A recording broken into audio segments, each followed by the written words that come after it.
I went back and played Terraria after a decade, and somehow everything that could possibly go wrong did go wrong. Last time, it didn't take me long to take out the opening bosses, and this time I have one simple objective: to enter hard mode! Let's dive in. Disclaimer, this video was recorded, edited, and uploaded while and during I was sick. If you think I sound like a zombie, you're entitled to think that.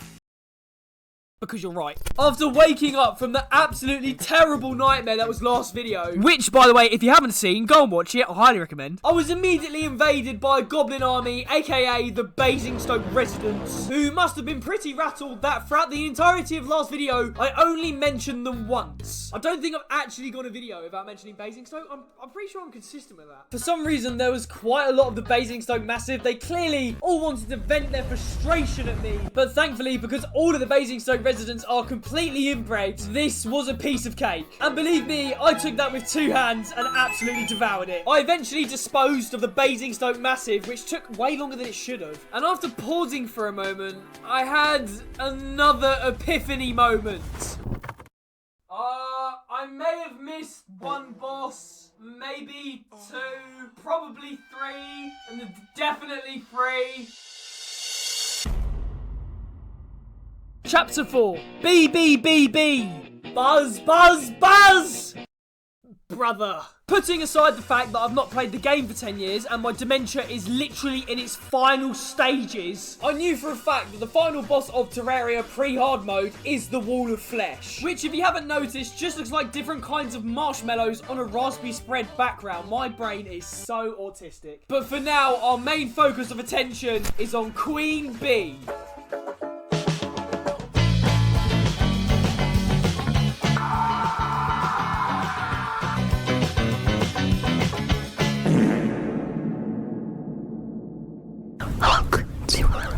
After dying to terrorism, I eventually made my way back into the jungle and I eventually stumbled across the hive. So I decided to make my way into the hive and of course, while mining it, bees sprung out. Now again, I'm no Einstein, but inside the hive there was a very suspicious looking object in the bottom left. So I automatically assumed that if you broke it, Queen Bee would be summoned in. So I decided, why not QuidWare proof the arena? And then I built this. What the fuck is this? Genuinely, a 6-year-old could have made that and you wouldn't have even known. However, while I was inside the hive and placing torches down, I made a fatal mistake. I broke the weird thing and Queen Bee was summoned in. And my QuidWare proofing had one big design flaw. I couldn't get back on top of it. And with Queen Bee thinking that she is a plane on September the 11th, 2001 at 8:43 AM, I was constantly getting whacked, smacked, and just downright abused. However, due to the absolute building genius of myself, she got stuck under the platform, or over it. I don't actually know, she just didn't move. Which allowed me to get some nice hits in, which was very nice, but didn't really do a lot. This is after nearly 10 minutes. I hadn't really done anything. I realised the inevitable was going to happen, so eventually just decided to try and whack her with my sword. But nevertheless, American Airlines Flight 11 will always fly into that tower. After Queen Bee had decided to reenact 9/11, 9/11. I knew for this fight I was going to have to take a very similar approach to how I took on Skeletron.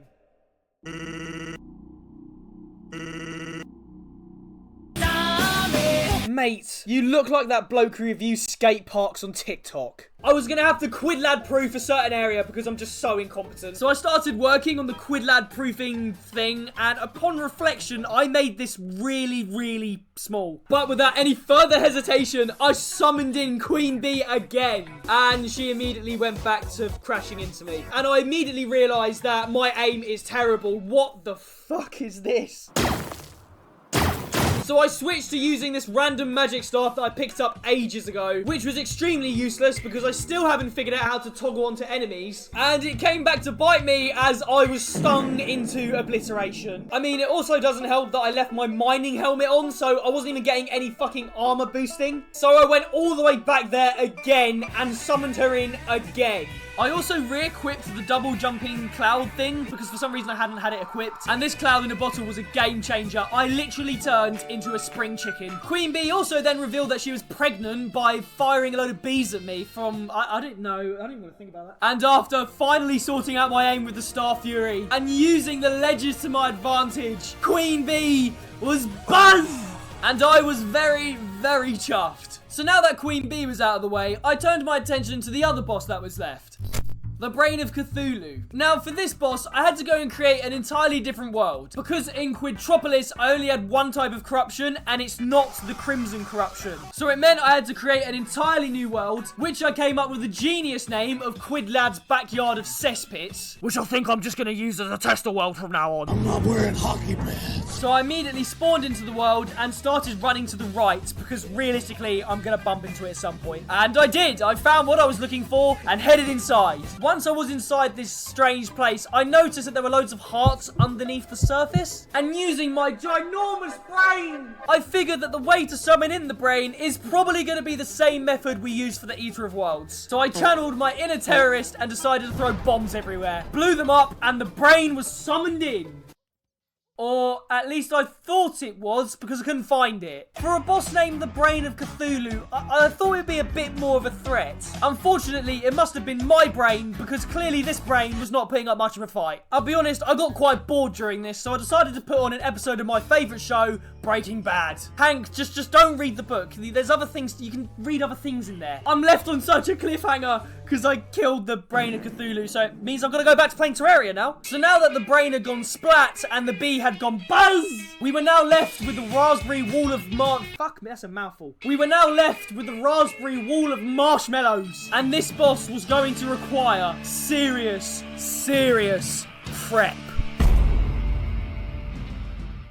But before I did anything to do with the Wall of Flesh, the Quidtropolis HQ was in need of dire upgrades. So I decided to build outwards to the left and right. But after I'd finished expanding the Quidtropolis HQ, I noticed a slight design problem. The Quidtropolis HQ now looks like the Teen Titans Tower, for fuck's sake. Oh, you picked the wrong day to come online and mess with Cyborg. Old Spice Odor Blocker Body Wash. However, on a more positive note, me and my best mate, I mean, come on, we look exactly the same. I decided to continue my hatred for a place called Belgium by building a ginormous Dutch flag. It looks a bit weird, but if you zoom out, it looks unbelievable. Unbelievable!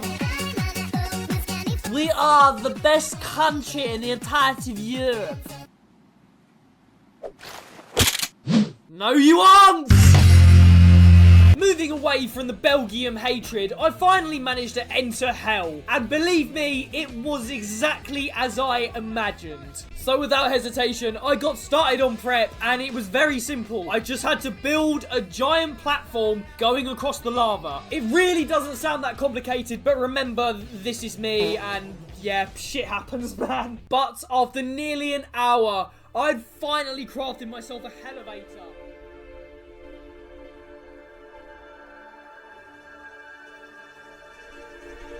But I did make one major design flaw. You may be noticing a common trend here. Stupid deaths, they're funny. While I was considering different ways to kill myself, I did have another slight epiphany moment. My items are dog shit, and if I'm gonna beat Wall of Flesh, I need some serious upgrades across the board. So I headed back to the jungle and the underworld to pick up two weapons. The first of which being the stoner's favourite, the Blade of Grass. And the second of which being the Hellfire Greatsword, which is really slow. But I'm not done there. So I took the long trip back to Skeletron's dungeon. I mean, whatever you want to call it. I'm just compiling on your misery at this point. You might want to hold this fella. It is not looking good. Found the chest, and inside of it was the weapon that we needed. And the weapon in question was the Muramasa. And our final ingredient was a sword I already had, the Light's Bane. So that saved me some time. So I headed back to the weird purple biome thing, which is still infested with these things. And there it was. The Knight's Edge! The best sword pre-armor! And after crafting myself some armor to go along with the new sword, I mean, it looks quite nice, I decided to test it out, and Jesus of Nazareth, what a weapon I have on my hands! And there was only one more thing left to do. To go and take on the Wall of Flesh! But not to worry, because I was filled with confidence with this new armor set. Not only do I now have a sword which is actually pretty good, I really am a knight in strange armor. I then broke a small little hole in my platform thing, threw in the guide voodoo doll, and the fight didn't start. At this point, I was incredibly confused and I didn't quite understand what was going on. But it turns out my guide had died off camera before I started the fight. I then proceeded to build a house for this fucker to move into, but instead, I ended up with Margaret Robbie. While I was waiting for the guide to respawn in, I realized that my armor, despite looking really nice, wasn't actually the best pre-hard mode armor. That title goes to the Molten armor, which of course I went and got because I need it. And this time, I felt ready to take on the wall of flesh. So down the glory hole, the elevator I went, landed into hell. So I committed my act of voodoo ritual on the guide. And with that, the wall of flesh was summoned in. Hello. I immediately started the fight by using the bow you get from Queen Bee, and it was just shite. So I then decided to switch to using the Knight's Edge, and Jesus of Nazareth. I expected this fight to be an absolute nightmare, and to be honest, it was the complete opposite. I thought this would be way harder. Something more than Marshmallow simply copied and pasted. And with that, we entered hard mode. We are in the big time now, baby!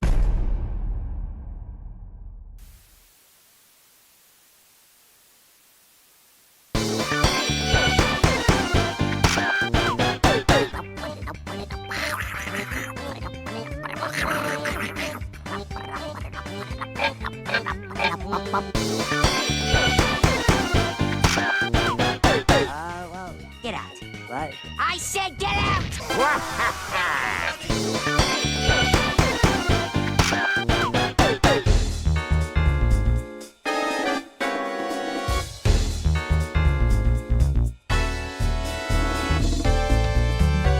Yahoo!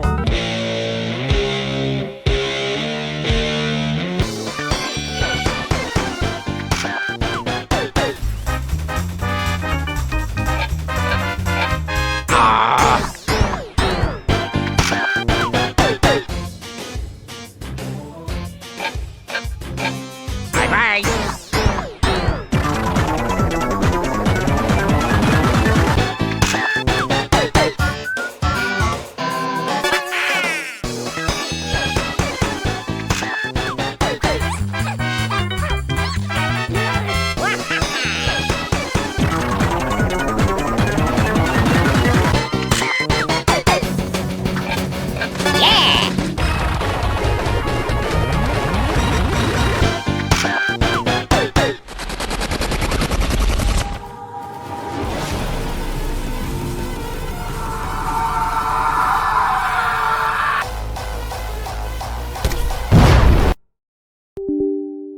My game has crashed. Also, look at this background I made. Isn't it so nice? It's me and Tame Impala's album. However, back to the subject at hand. We were now in hard mode. This is really when Terraria gets going. When you enter hard mode, the going gets tough. And am I going to go when the going gets tough, or am I going to get tough instead of going?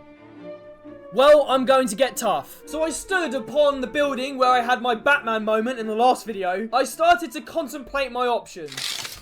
Chapter 5, Inspector Gadget's third leg! I knew for definite that there were 3 mechanical bosses in the game. At this point, all I wanted to do was just start a cringe millennial burger chain where the people that serve you food look like this. I'd rather do that than play this game at this point because I was lost. I didn't know what to do. Now, as I said earlier, I am no Einstein and I've never claimed to be, and I am probably the furthest thing away from that man in this life. And I knew now that we were in the big time, I'm a very little boy in a very, very big world. So I decided to put on a can of Old Spice odor blocker body wash and decided to get to work. First of all, my armor. This needs serious upgrading now. So I went and changed from molten armor to titanium armor, which was a huge increase from my previous armor. So yeah, that's pretty helpful. Second of all, my weapons. I would rather behead myself with a plastic spoon than fight any hard mode boss with these items. Like, what am I doing? When I was a mere child playing on the iPad, I definitely remembered sight scythes were a thing. I seem to remember there was some sort of solar eclipse scythe. I swear it was called that. And I remember there was an ice scythe that definitely had something to do with ice. I'm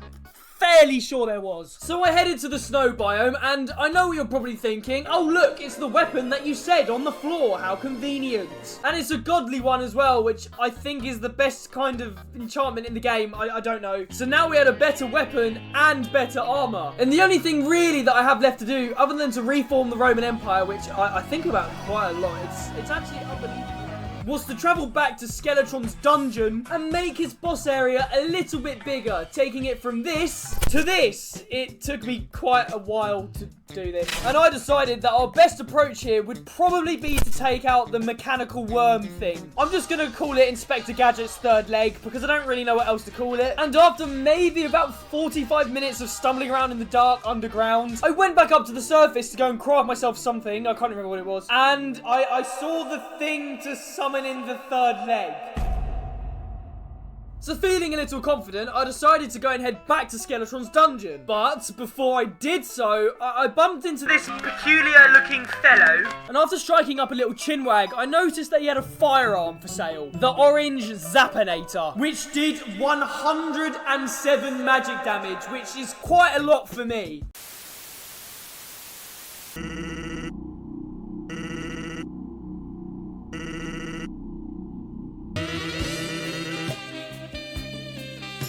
However, though, you have to remember that it's me playing this game. So after summoning in Inspector Gadget's third leg, I accidentally used the magic mirror and teleported home. And that was it. I thought the fight was over and I felt like a very, very silly Billy. Until I looked at the mini-map and it was approaching my location rapidly. So without thinking, I quickly got away from my house because I knew if it went anywhere near it, all the NPCs would die and I'd be left with nothing. So I ran to the corruption biome as quickly as I could, got there just in time, and went splat.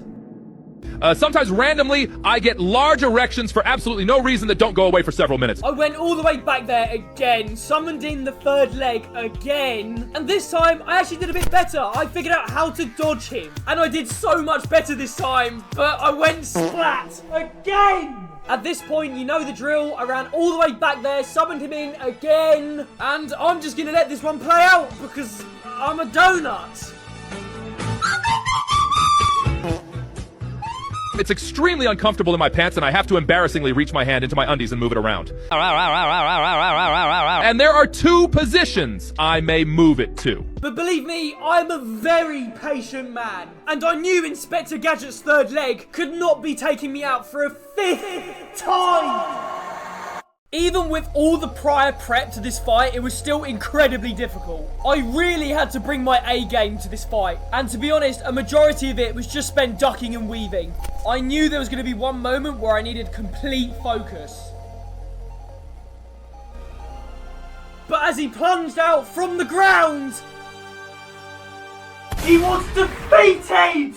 The penis would poke above my pants, and if I pulled up my pants to hide it, either my testicles would suffer.